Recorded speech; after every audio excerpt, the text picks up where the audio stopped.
However, eliminating Hamas, who have profited off the misery of those living in Gaza, is a worthy goal.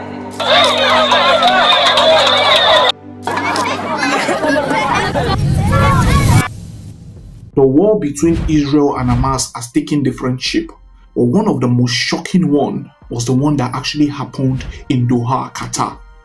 It was a moment that stunned the region and the world. Israel had carried its fights across different borders, striking where few expected. The target was Hamas leadership, men who had long found safe haven in Qatar, modern towers, far from the bombed out streets of Gaza. And for Israel, this was not just a strike of opportunity.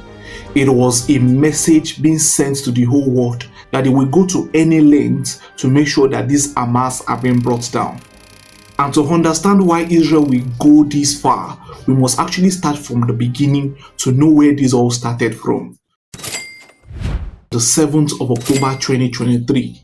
On that day, Hamas fighters poured across different borders into Israel.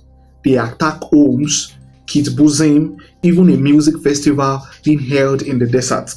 Entire families were slaughtered, communities burned, children and the elderly dragged into captivity.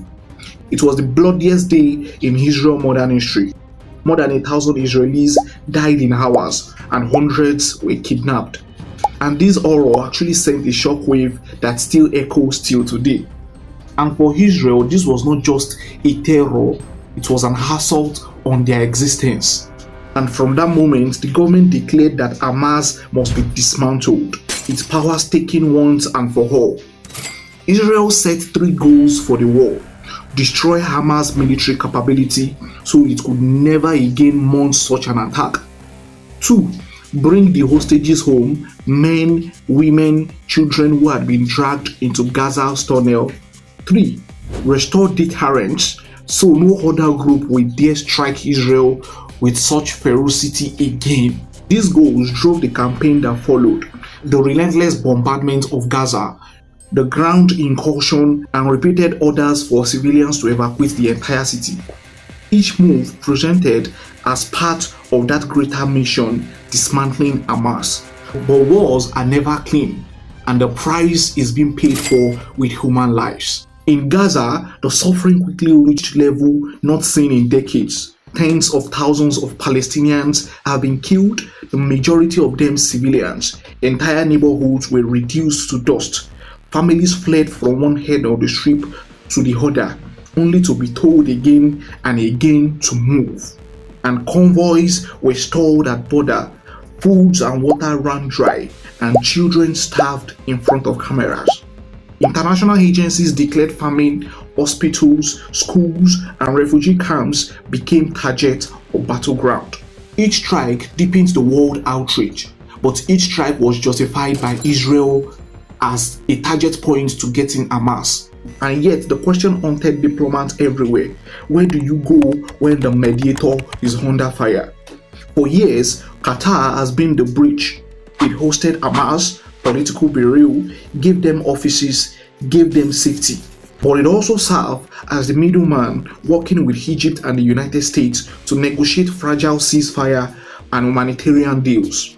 When Israel dropped bombs in Doha, it was not only shaking Hamas, it was also shaking the very foundation of the mediation table.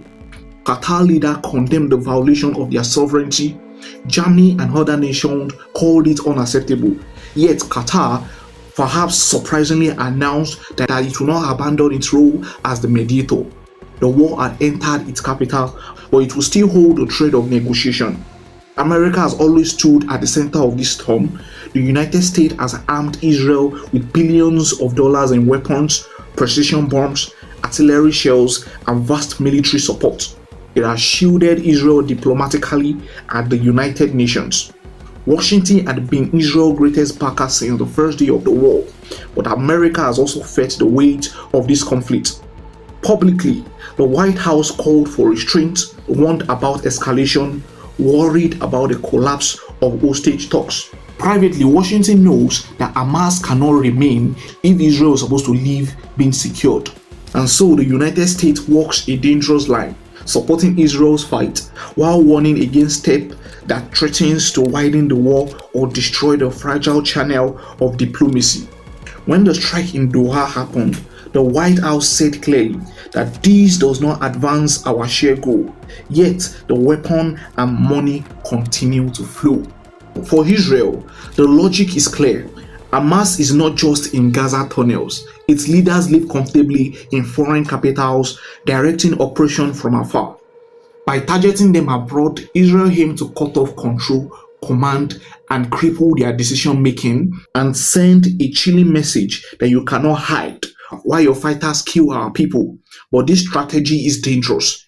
Every attack on foreign soils risks collapsing negotiation, alienating allies, and drawing new enemies into the war. The Doha strike brought this dilemma into sharp focus. Tactical victory may come at the cost of strategic stability. Meanwhile, inside Gaza, lives grow more desperate by the day. Israel once again ordered mass evacuation of Gaza City. Leaflets dropped from the sky, phones buzzed with messages telling families to leave, but where can they go? The roads are unsafe, shelter overcrowded. Humanitarian agencies warn that this evacuation cannot be done safely, cannot be done with dignity, and yet the order keeps coming. Each one is a sign that the war is far from over. On the other side, the hostage family waits. Fathers, mothers, children hold up photographs at protest, pleading with their governments, with the world, to bring their people back home. Each delay, each new escalation feels like a knife twisting deeper. For Hamas, the hostages remain a shield, a bargain chip, a currency of survival. And for Israel, a living reminder that the mission is unfinished. And so, they arrive at a crossroad. Israel insists it will not stop until Hamas is destroyed, and Hamas clings to survival, still holding hostages in tunnels beneath Gaza. Qatar, despite being struck, promises to keep meditating. The United States continue to supply weapons but fears the cost of escalation. And awakened Palestinians and Israeli alike pay the highest price of all.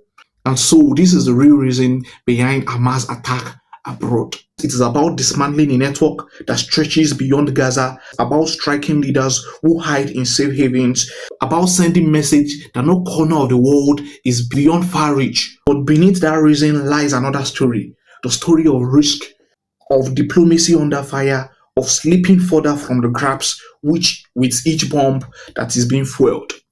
So what do you actually think about it? Do you actually think that the number of people that has actually died in Gaza, do you think the Israel should just give up on his own citizens? Do you think that this death is unnecessary? Let me know what you think about this story. Do you think that the world is supposed to actually focus and fight Hamas together just to end this war? Let me know what you think in the comment section. Do well to follow, like, comment, and share. See you in the next.